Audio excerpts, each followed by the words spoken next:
7 of the 10 teams in the ANZ Championship are still in the race for the finals. With only 4 rounds to go, every match from here on in will play a huge part in how this story unfolds. As I say hello and welcome to Centre Pass, the official video podcast of the ANZ Championship. Dan Ryan here alongside Sharelle McMahon. And Sharelle, this season is absolutely insane, so unpredictable, and we now have a new ladder leader again, the Melbourne Vixens back on top. We do, the Vixens back on top, and for me this season really has been a story of the ebb and flow of form and confidence with all the teams. I mean, you could almost look right down the ladder and say that at different times each of the teams have held form and had it over the other teams, but then lost it somehow. So it really is such I guess an interesting point in the season because there's so many teams who could still make it into the four. Yeah, it's absolutely compelling viewing. Let's have a look at all the results from round 10 of the ANZ Championship. Started in Sunday in Brisbane with the Firebirds getting over the New South Wales Swifts by 5 goals. The Vixens, a big comeback against the Thunderbirds, 8-goal winners in Melbourne. The Pulse, too good for the Tactics in Christchurch, and then a commanding 19-goal victory by the Magic 66 defeating the Southern Steel 47. The Mystics and the Fever having the bye. Sharelle, let's start with the game. The Firebirds against the Swifts, a 5-goal victory for the Firebirds. A very close game, 1 goal in it at half-time, 1 goal in at three-quarter time, and then a 15-11 fourth-quarter effort by the Firebirds to get the victory. Yeah, they really pushed it out, obviously, in that last quarter, but it was incredibly tight up until then.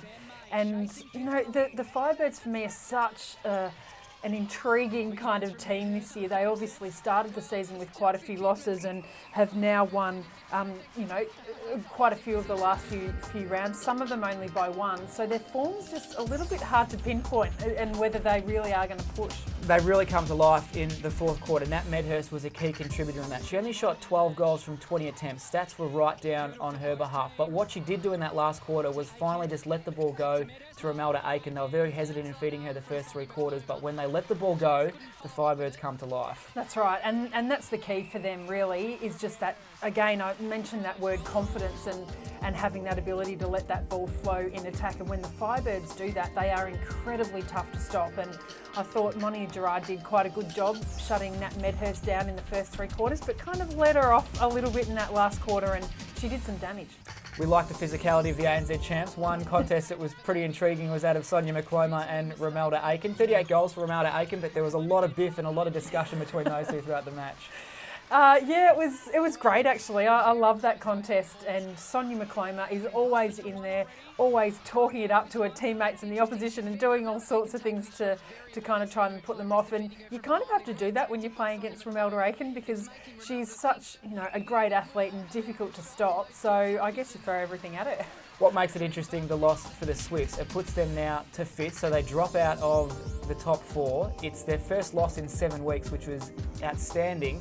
The Firebirds, for the first time, jump into the top 4 in 2012.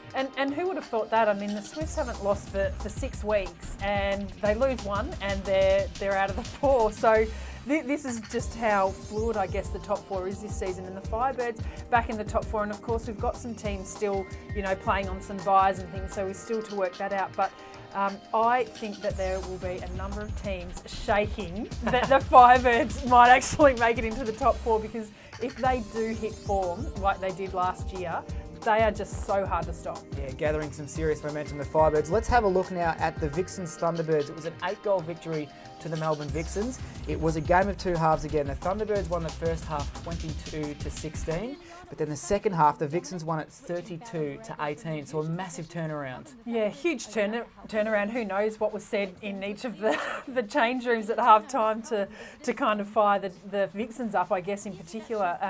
In the second quarter, the Vixens had 12 turnovers, and that sometimes is a full team's, game turnovers.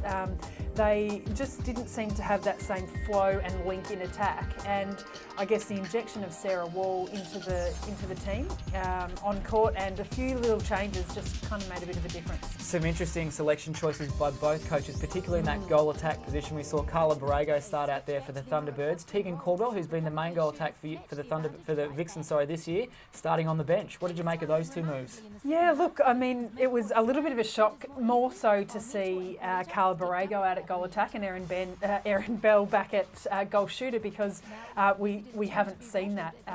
Obviously, they were trying to expose kind of a bit of speed on Jiva Mentor back in the goalkeeper position, and it did work, particularly in the early part of that match. And it was interesting though, that really did change up with Carla Borrego out at goal attack, changed up the timing of the Thunderbirds because, obviously she's not such a moving player.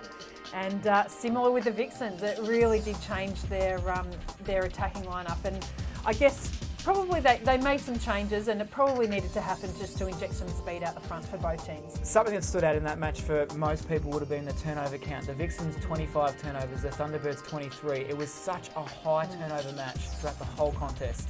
Yeah, it was, and it wasn't necessarily that there was enormous defensive pressure on, although there was some great defensive pressure, but it just seemed that neither team was really on their game in terms of ball placement and making moves for each other. So it was an interesting game. So what it means for the Vixens, obviously they stopped their 3-game losing streak. They come into this match under a lot of pressure, so they've got the job done there, and they jump back into the pole position on the ladder, which is just outstanding. The Thunderbirds now their second loss in a row, so they're in a bit of a form slump and under a lot of pressure coming into this round. They really are, the Thunderbirds. I mean, they were the informed team through this kind of middle part of the season, and now they've had a loss, a bye and another loss. So they are, the next few weeks for them are just going to be crucial, of course. We've only got a few to go. But, the Vixens, who knows, maybe they are back in form. They've been looking for it for the last few weeks.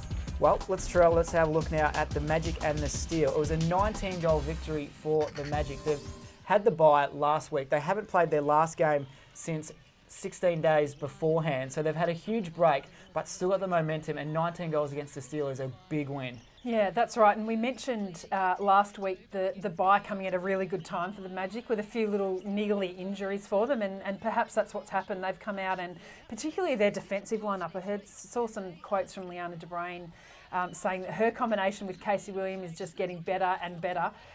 Which, again, quite scary for opposition teams.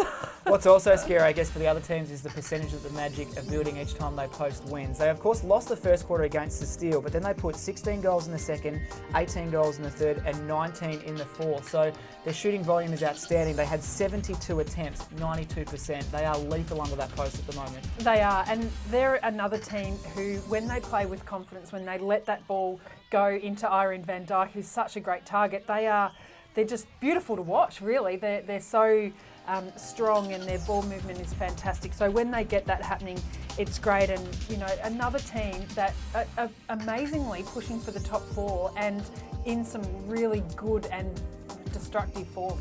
10 rounds down of the ANZ Championship. Let's have a look at the ladder as it stands right at the moment.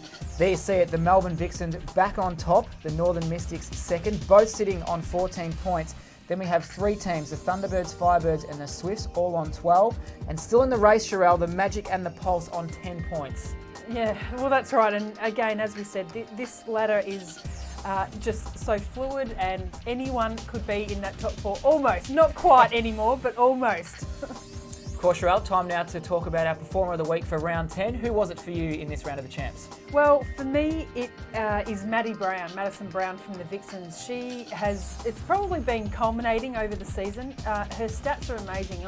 On the weekend, she had 20 goal assists in a game that was marred by turnovers, and she leads the goal assists in the competition by 50 points. She leads the centre pass receives by about 30. So she's just having an outstanding season, and she was instrumental in that second half comeback by the Vixens. Yeah, fair to say one of the informed players in the league, that's for sure, Madison Brown. My Performer of the Week is to 2 New Zealanders who, of course, got some great accolades over the past couple of days with the Queen's Birthday Honours, and that is Robin Broughton and Temapara George, of course, captain of the Mystics and coach of the Central Pulse, getting a New Zealand Order of Merit for their services to netball. So congratulations to those two, a great accolade. Absolutely, great accolade and very well deserved. Time to preview round 11 of the ANZ Champs now. A huge round of netball coming up. All games having a huge consequence on what happens in the top 4. The Thunderbirds hosting the Firebirds on Sunday in Adelaide. The Fever will then host the New South Wales Swifts in a must-win game for the Swifts to stay in touch with the top 4.